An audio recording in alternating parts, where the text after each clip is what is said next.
Hello everyone, and welcome to another Truth Day Tuesday. Last Tuesday I shared with you ways to smile when you're not feeling so good. So you can do it by counting your blessings, even the silly ones, like thank you for not letting me be late to work today, or paying it forward, so doing something nice for someone else, or crying when you don't feel good, just letting yourself cry, letting yourself be vulnerable to your own emotions, and then thanking yourself for being vulnerable and releasing them.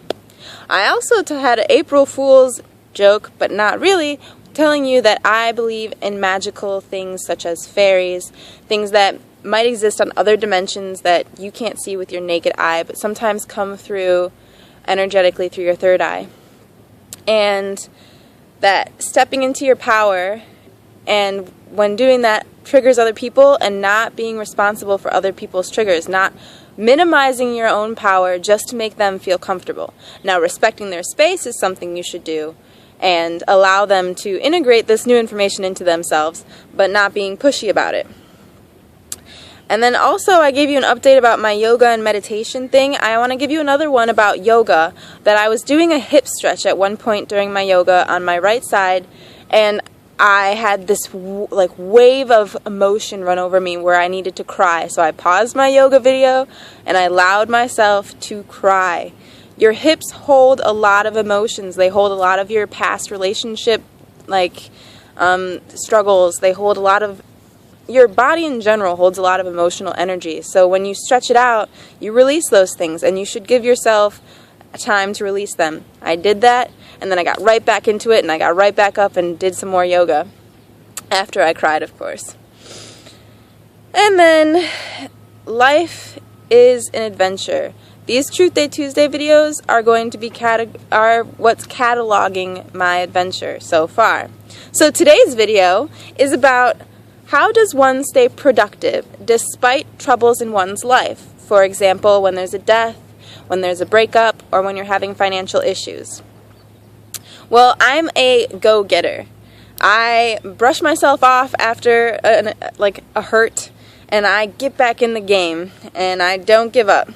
When trouble comes in, I know that when trouble comes into your life, that there will be a feeling of hopelessness. Sometimes it can be very it can cause stagnation. You can feel like you're stuck, like you have no way out, and like this is probably what it feels like to you.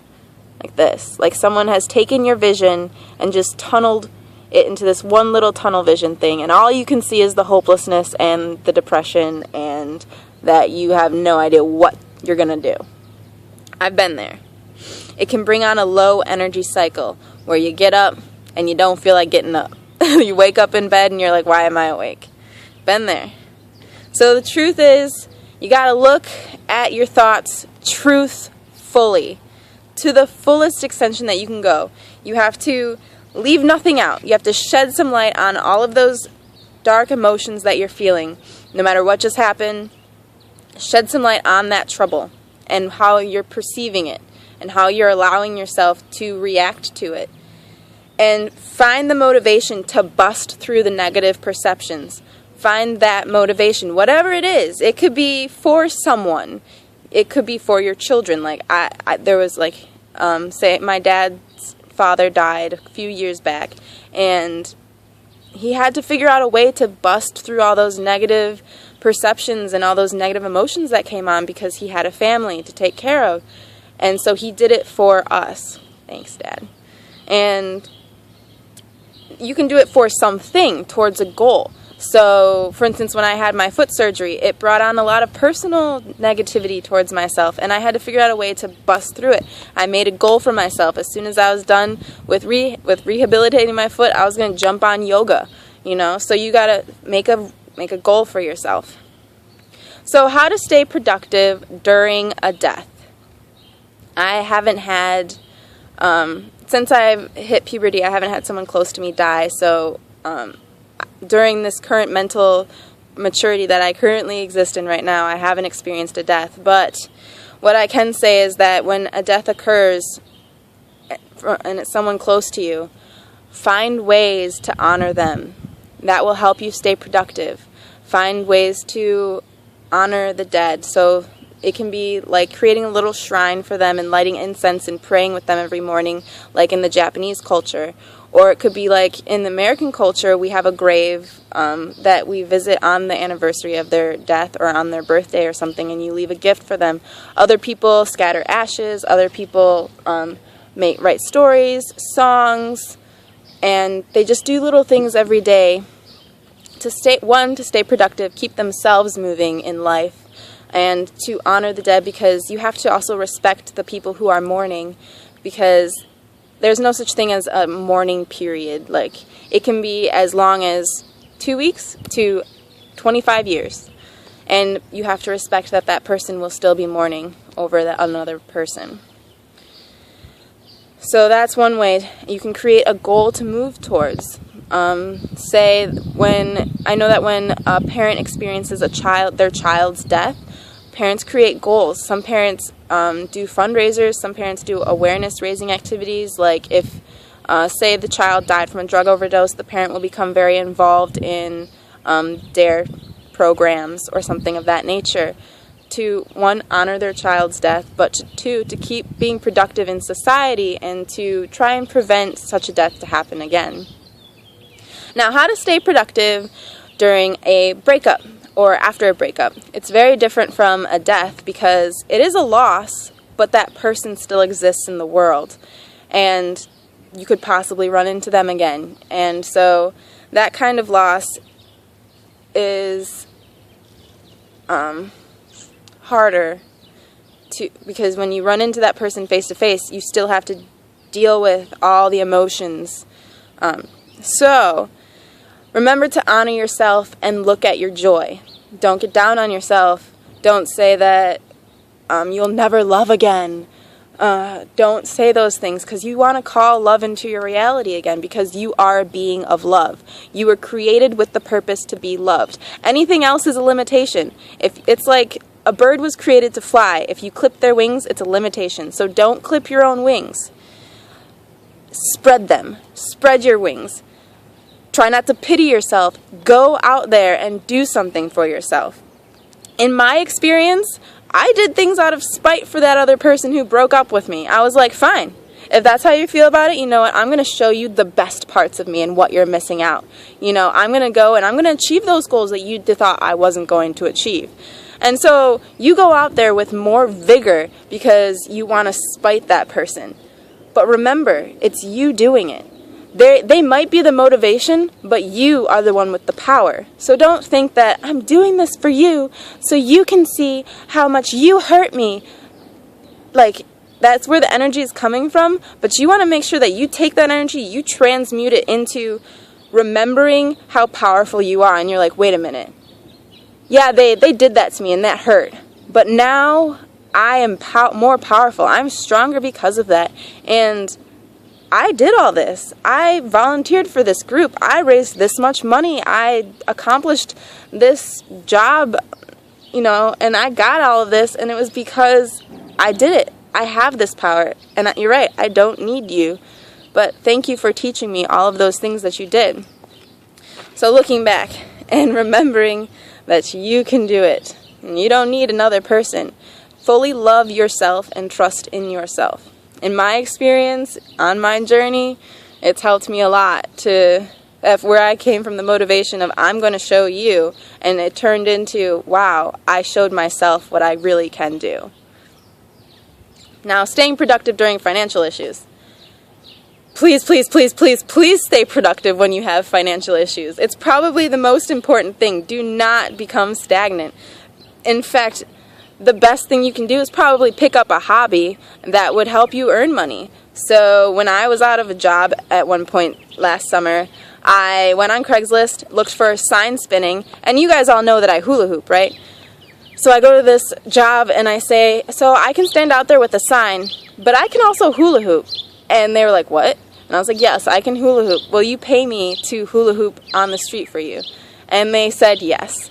So pick up a hobby. It could be sewing. Etsy.com has lots of little shops where people turn their hobbies into businesses. So you can do that. If you're working like 3 jobs and you just can't find the time to do a hobby, I understand that. Which is where it comes in, where you have to bring yourself into the now. When you work 3 jobs, it can be hectic. When you work those overtime, double time, turnover shifts like back-to-backs, it can be totally hectic, and it can feel like everything is out of control and the world is moving like this and you just can't keep up. You can barely see what is going on in front of you, and that's when you really need to bring it all back to center. In the little moments of breathing, remembering to breathe, remembering how important breathing really is. It's just very important, because it can be paralyzing to have $57,000 in outstanding student loan debt and only working a job where you earn $700 every 2 weeks and you have monthly payments of $800 and you have to live on that. Yeah. It can be paralyzing, but you have to know that you are there for you and to just find out what your options are. Don't be stagnant. Find out what your options are. Use social media to your advantage. Go on Craigslist. Use crowdfunding. If you have a story to tell about your financial issues, there are people out there who will listen to your story and will help you out. And I know this because with all the crowdfunding going on, with all the social media going on, there are people who love to help other people, and if you put yourself out there, they'll find you. So there are no dead ends. There's always hope, and you will be taken care of. And the very key fact to all of this, to answer the question of how to stay productive despite troubles in one's life, is to develop faith. To develop faith in yourself. In yourself, if you're an atheist. Faith that you can overcome, that anything that life throws at you, you have the tools to handle. You can also develop faith in a higher self, in a self that you want to become. Like, I can become that, and I'm going to have faith that I can become this other higher self, and that this higher self will therefore communicate back to me that I'm on the right path.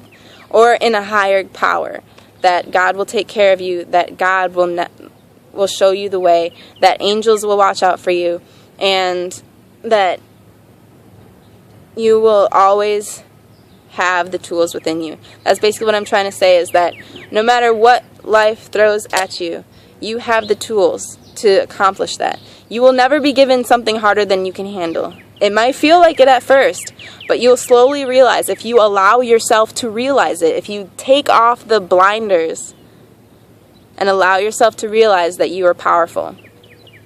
So I know that this video is getting a little long, so I hope that I answered that question to your satisfaction.